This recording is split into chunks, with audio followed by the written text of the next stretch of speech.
So we all know what this is, right? Of course we do. It's a graphic organizer. As teachers, we've been using these for years and years, and let's say it's getting pretty boring. So how else can we use these tried and true strategies like graphic organizers, but put a little spice into them? How can we use them in unique ways?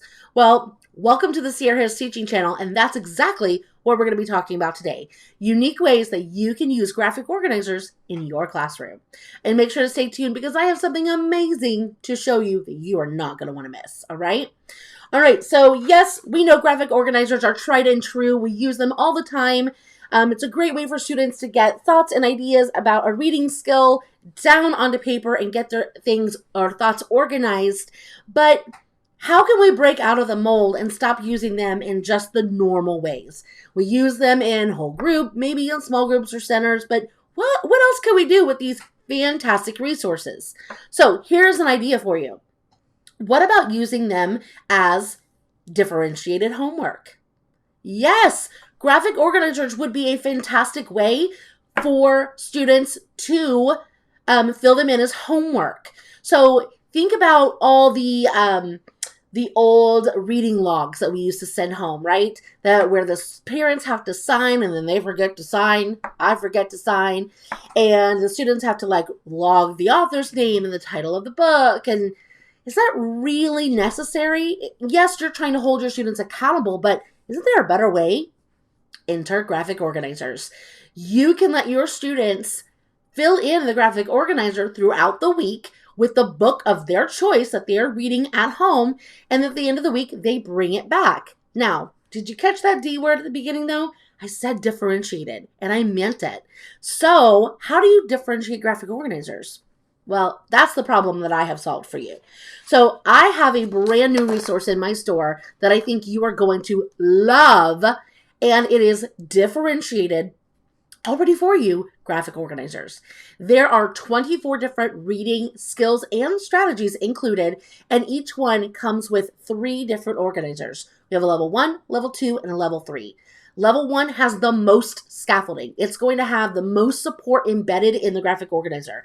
For example, the one I just showed you a minute ago, this would be a level 1.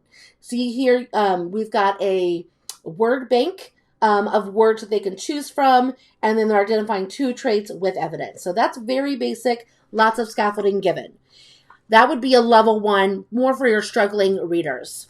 So level 2 would be, we take away that scaffolding. They don't need the ideas, they have to come up with them on their own, and they're going to find 3 different traits with evidence, okay? That would be a level 2, more on level. This is what you're actually wanting them to accomplish. And then level 3 would be more for your advanced students. So here you can see that they're identifying a trait and evidence, and they have to infer. It says, what can you infer about the character based on this? And then at the bottom, they actually have an open-ended question that they have to answer. So you can see that they're having to go beyond just the basic, and then also answer some critical thinking questions. So in these graphic organizers, go back to the idea that I just said, you could easily send these home for homework.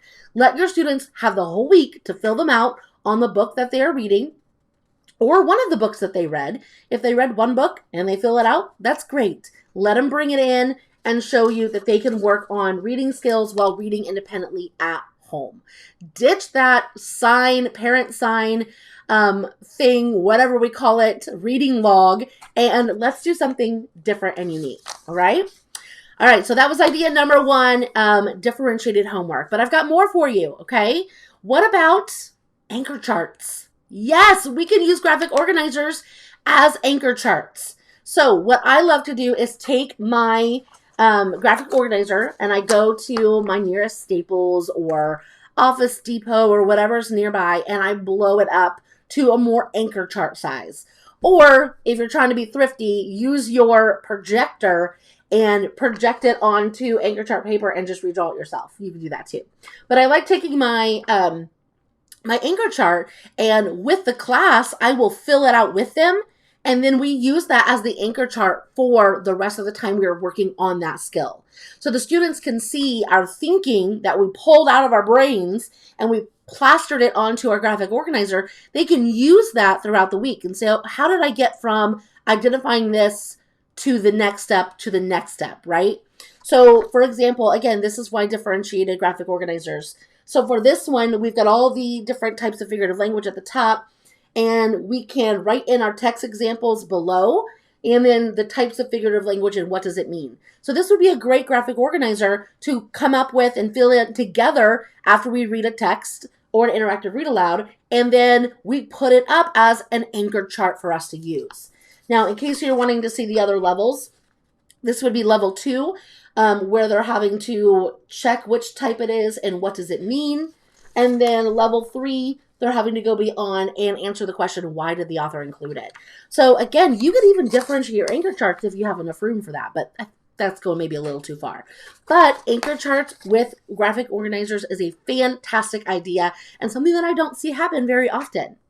Are you ready for another one? All right, here we go. What about using them in literature circles or book clubs?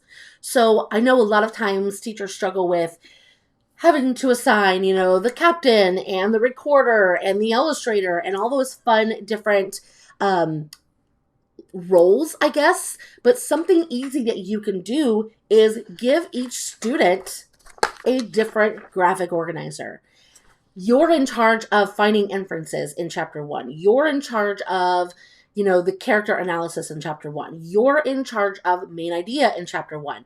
And go through, if there's 5 students, you could go through 5 different skills and have them really focus on different skills as they read the book. How awesome is that? Now, if you have a class full of students and they're all doing literature circles or book clubs, and you've got students who are maybe reading a lower version of a book or, a less challenging book, then that's where the differentiated graphic organizers really come in handy. So maybe you want one student in every group working on inferences. So you give your more struggling students just the basic level 1 in their book club, which they can work on. And then the other book clubs get level 2 or level 3 in their book clubs. So again, using these instead of the traditional roles is a great way to make sure students are really working on those reading skills and strategies within their literature circles or book clubs. And again, easy to differentiate. I think that's the key word of the night, right? We're differentiating, but also getting some really unique ideas out of these graphic organizers other than the typical ways.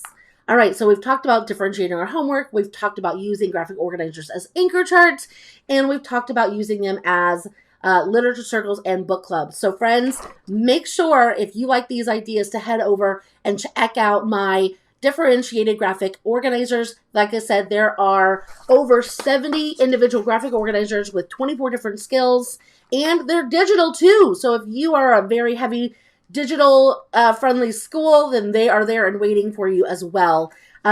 So go to the link in the video description and check those out. And if you have other amazing ideas on how to use graphic organizers, then drop me a comment below and let me know, and we'll add it to the list. So I hope you found a new fun idea or maybe a new fun resource that you can use in your classroom, and had a great time talking with me. I know I enjoyed it as well, and we will see you next time on the 𝗦ci𝗰𝗶 Teaching Channel. Thanks. Bye.